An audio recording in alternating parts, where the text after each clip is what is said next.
ఈరోజు మండే 23 అనమాట. నిన్న మేము గోల్డెన్ టెంపుల్‌కి వెళ్ళాం గదా! అక్కడి నుంచి డైరెక్ట్ బసెస్ అయితే శ్రీకాళహస్తికి ఉండవు. సో, మేమైతే తిరుమల వెళ్ళి, తిరుమల నుంచి శ్రీకాళహస్తికైతే వెళ్ళాము.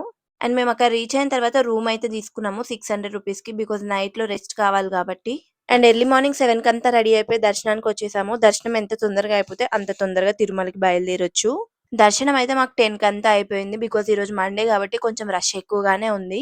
అండ్ ఆల్సో రాహుకేతు పూజలైతే ఇక్కడ రెగ్యులర్‌గా జరుగుతూ ఉంటాయి గదా! దాని వల్ల గూడా ఎప్పుడు రష్ ఉంటూనే ఉంటుంది.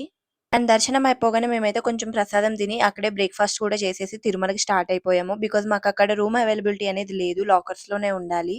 మీరెక్కడికెళ్ళినా రూమ్స్ అయితే ఈజీగా దొరుకుతాయి. బట్ తిరుపతిలో అలా గాదు. మనం కొండపైకి వెళ్తున్నామంటే సీఆర్‌ఓ ఆఫీస్ దగ్గర ఇచ్చే రూమ్స్ తప్ప వేరే ఏ రూమ్స్ ఉండవు. అండ్ ఆ రూమ్ ఇవ్వడానికి కూడా చాలా కండిషన్స్ ఉంటాయి. సింగిల్ పర్సన్‌కి ఇవ్వరు. అన్‌మ్యారిడ్ వాళ్ళు వెళ్తే ఇవ్వరు. అండ్ దట్ టూ పెద్ద క్యూలో వెయిట్ జేయాలి. మార్నింగ్ వెయిట్ చేస్తే మనకు ఆఫ్టర్‌నూన్‌కి రూమ్ అలాట్ అవుతుంది. బట్ రూమ్ కాస్ట్ అయితే రూ. 50, రూ. 100 ఉంటాయి. అండ్ మీకు ఈరోజు రూమ్ ఏ టైంకి అలాట్ అయిందో నెక్స్ట్ డే అదే టైంకి మీరైతే చెక్‌ఔట్ చేసేసేయాలి. లేదంటే మీరు వెళ్ళేటప్పుడు ఎక్స్‌ట్రా చార్జ్ చేస్తారు. అండ్ ఆ రూమ్స్ కూడా మీకు ఎర్లీ మార్నింగ్ 5-9 వరకే ఇస్తారు. సో, అందుకే చాలా మంది లాకర్స్ తీసుకుంటారు. అండ్ శ్రీకాళహస్తిలో అయితే కొండపైన కూడా ఒక టెంపుల్ ఉంటుంది. అక్కడ పైన శివ పార్వతులది పెద్ద విగ్రహం కూడా ఉంటుంది.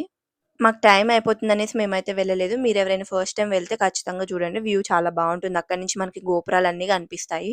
అండ్ ఇప్పటివరకు అయిన 3 దర్శనాలు కూడా చాలా బాగా అయ్యాయి. నాకొకటి అర్థమైంది. అదైతే టైం అన్నమాట. మనం ఎంత ఎర్లీగా ఎళ్తే అంత బెటర్. బికాజ్ లేట్ అయ్యే కొద్దీ రష్ అనేది పెరిగిపోతుంది. దానివల్ల మనకి మిగిలిన వర్క్స్ కూడా అన్నీ లేట్ అయిపోతాయి. అండ్ ఇది మేము తీసుకున్న రూమ్. కాణిపాకంలో కంటే కూడా శ్రీకాళహస్తిలో రూమ్ అయితే బెటర్‌గా ఉంది. బికాజ్ అది 300 గదా! ఇది 600. ఇంత జర్నీ చేసి ఇన్ని టెంపుల్స్ తిరిగి కూడా మేము స్టిల్ ఎనర్జీగానే ఉన్నాము. బికాజ్ మాకు టైం దొరికినప్పుడల్లా ఎంత కుదిరితే అంత నిద్రపోతున్నాము. అండ్ సక్సెస్‌ఫుల్‌గా 3 టెంపుల్స్ అయితే కంప్లీట్ అయిపోయాయి. మేమిప్పుడు తిరుమలకి వెళ్తున్నాము శ్రీకాళహస్తి నుంచి. తిరుమలలో దర్శనం ఎక్స్‌పీరియన్స్ ఎలా ఉందో నెక్స్ట్ వీడియోలో చెప్తాను. ఖచ్చితంగా చూడండి. అప్పటి వరకు బాయ్ బాయ్. గోవిందా గోవింద.